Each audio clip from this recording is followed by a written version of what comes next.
Hey guys, welcome back to my channel. In today's video, I'm going to be sharing my delicious recipe for some Vamazelli cake. Now this is essentially the same exact thing as making regular Vamazelli, except you make it a little thicker and then you actually form it and it makes a little bit of a cake. So I decided with Holi or Pagwa coming up as well as Shivratri, I figured people would want some nice vegetarian things as well as some new types of sweets to make. So I'm going to be sharing my recipe for this amazing Vamazelli cake. I hope you guys give it a try and I hope you guys enjoy.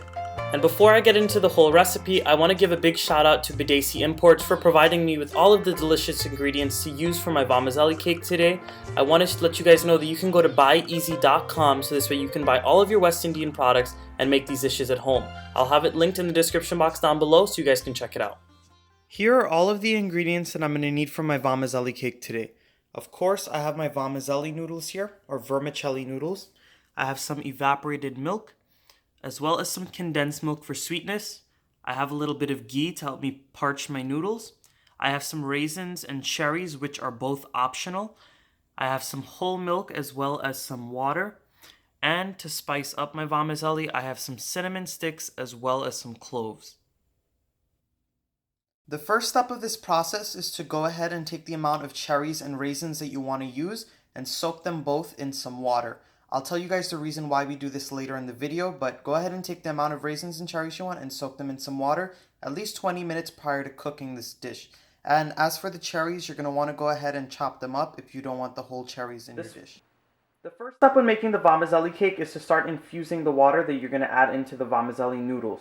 So what you want to do is put your water up to boil, and then just as it's coming up to a boil, you want to go in with some cinnamon sticks as well as some cloves.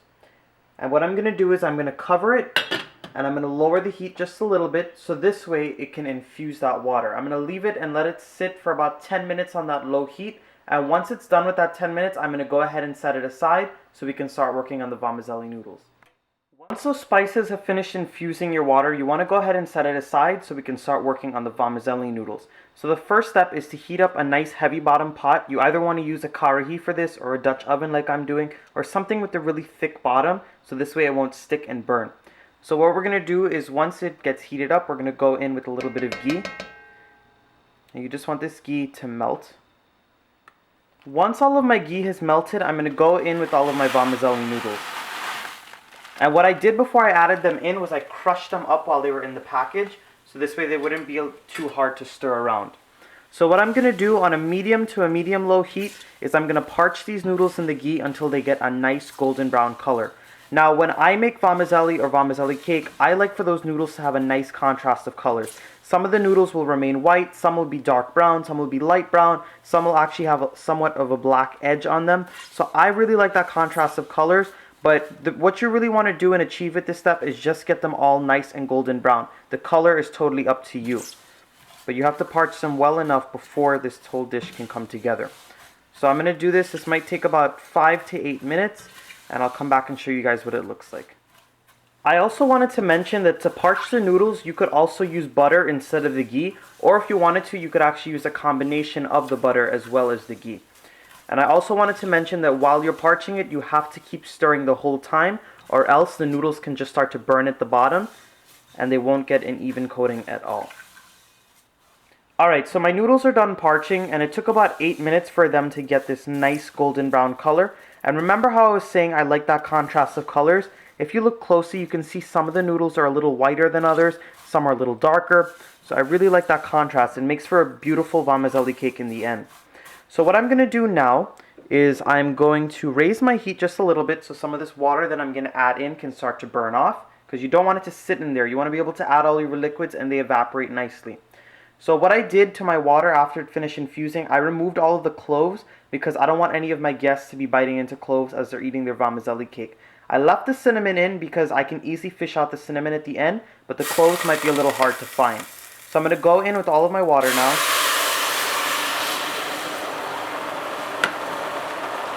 We're just going to stir it around.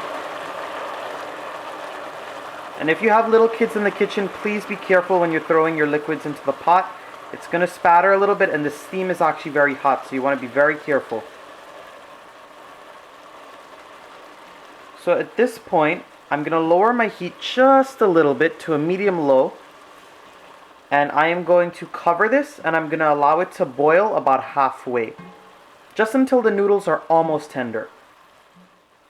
My noodles have been simmering on a low heat now for a couple of minutes, and as you guys can see, the noodles are nice and tender now. So they're not fully cooked, they're just al dente. You don't want them to be fully cooked or mushy at this stage, or else when you go to boil it down with the milks, it's just really going to fall apart and be too mushy. So this is almost like when we're making sweet rice. We're going to have to layer in the milks, because if you add too much milk at one time and then let it boil, it has a good chance of catching and starting to burn at the bottom. So we're going to go in with all of the milk, the evaporated milk and the whole milk right now. And we're going to wait a little later to go ahead and add our condensed milk. So I'm going to raise my heat up to a medium heat. And remember, just like with anything that you're boiling with milk in it, that heat does not go above a medium heat or else it's going to burn. So I'm going to keep stirring this. This might take about 20 to 25 minutes throughout this whole process. So I'm just going to keep stirring, going in there, making sure nothing sticks at the bottom. And I'll come back and show you what this looks like when it starts to thicken up.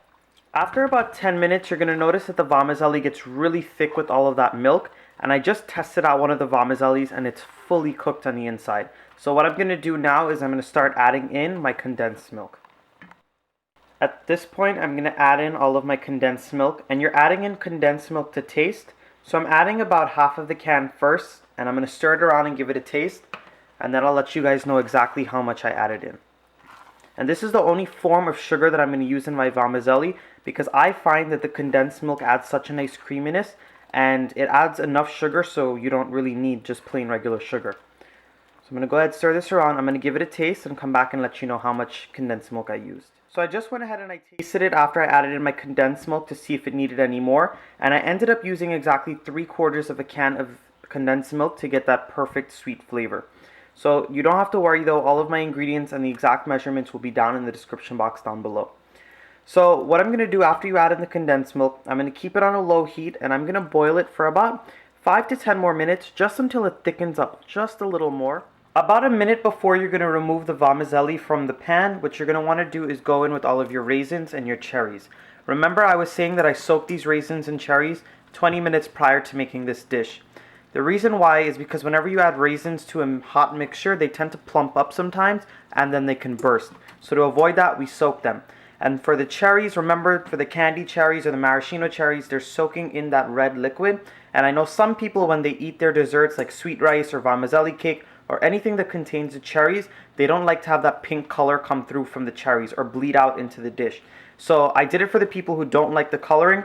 If you're totally fine with the pink coloring, you can add the cherries straight in and it'll give it a nice little pink color. I don't mind it. I just did it this way to please the people who don't really like the cherries giving off their red color. But it's totally optional. You can do this dish as per your preferences. And you can even omit the cherries and raisins. Some people don't even like to add dry fruit to their Vamazelli. You could also go in with some sliced almonds if you wanted to. The possibilities really are endless. Since I added in all of my condensed milk, I let this mixture boil for about another 6 minutes, and as you guys can see, it's tightened up beautifully. You don't want it overly thick and tacky, but you want it to have a nice thickness to it. You don't want it to be too loose, or else it will never form into that Vamazelli cake. So at this point, I'm going to remove it from my heat, and I'm going to put it into my pan. But before I put it into my pan right here, I'm going to go ahead and grease it with just a little bit of butter. You just want the thinnest layer of butter on there just to ensure that when you go to cut your Vamazelli cake out, it's not going to stick at all. So I'm going to go ahead, butter the dish, and I'm going to pour my Vamazelli cake in, and I'm going to show you guys what it looks like. Once you pour your Vamazelli into your very lightly buttered pan, you just want to go ahead and spread it out and get it into a nice even layer. And once you get it into an even layer, you're going to leave it either on your counter or you can put it in your fridge just to cool down and get nice and solidified. By the end of this process, once it cools down completely, it will be able to cut very cleanly and you'll have nice little slices of Vamazelli cake. I also want to mention that somewhere throughout the cooking process, I went ahead and I removed all of the cinnamon sticks. I want to let you guys remember something. Whenever you're cooking for guests and you have things like cinnamon sticks or cloves or other whole seeds in the dish, You want to make sure you remove them somewhere throughout that cooking process, so this way your guests don't accidentally bite on one of those things. It can actually hurt their teeth if they bite into it, and some of them just might be a little turned off from the food once they bite into it. So you want to make sure to be careful with Alright guys, so here is the finished Vamazelli cake. I really hope you enjoyed this recipe today. I hope I made it as quick and as simple as I could. You guys are really going to enjoy this one if you give it a try. There are so many different holidays coming up. Shivratri is coming up very soon, within a week, and then Pagwa is coming up soon as well. So I hope you guys give it a try for one of these holidays. Make sure you give this video a nice big thumbs up. Subscribe to my channel if you're not subscribed yet, and make sure you keep leaving your comments down below. I really want to hear from you guys, and I'll see you guys another time in another one of my videos. Bye guys.